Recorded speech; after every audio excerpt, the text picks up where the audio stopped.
Howdy boys and girls, it's Uncle Willie. And we're out here messing with the trailer, and for the weather report, it's nasty. It's rained. I'm in the mud. I got this snazzy little Pilot PL-SW29. It's a 4-channel wireless remote, and it's going to work both the tilt function and the winch on the trailer. All the instructions that I looked up were clear as mud. They all say, well, do this, but they don't tell you what you're supposed to really be doing. If you're going to use this as a winch controller or a trailer controller like this, there's 4 little jumpers right there. When you get it, they're set for off and on. You'll want to put them in this position right here. And there's only, let me get my fat hand in there. There's only 2 pins on each one. So, oops. It wouldn't even really be necessary that you put the connector back on there, and since I dropped one of them in the mud, that's probably what's going to happen. Oh, no, there it is. Hanging up in the wiring on the frame.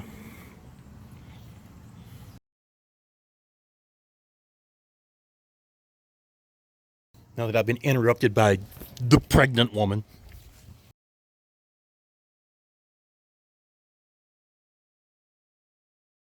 When you get it,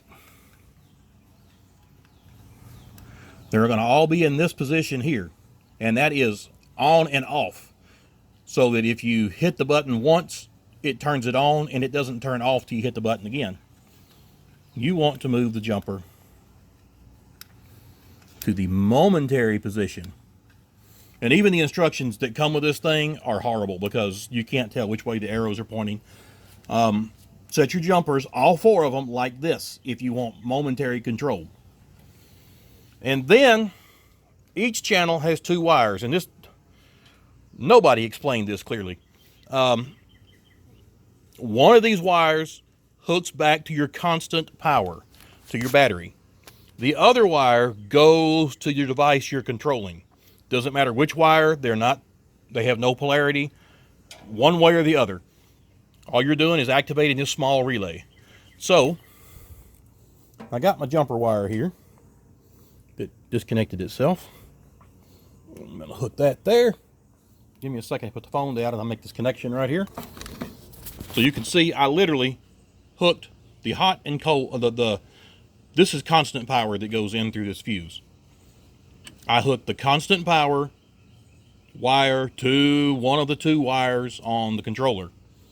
The other color, same color wire, is what you're going to be controlling. Now I'm going to try to do this and see if I can hold this with one hand and operate the remote and keep everything in focus. I'm going to touch this to my test light, and when I push the number 4 button, ta-da! It goes off and on.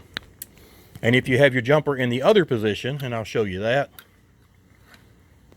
if I can get my fat fingers to operate. I'll touch it back. Now, push the button once, the light's on, push it again, the light's off. So if you're controlling your lights on your vehicle, you'd leave your jumpers in the configuration they come in. But if you just want momentary, you've got to change them out, because this right here is what makes it work one way or the other.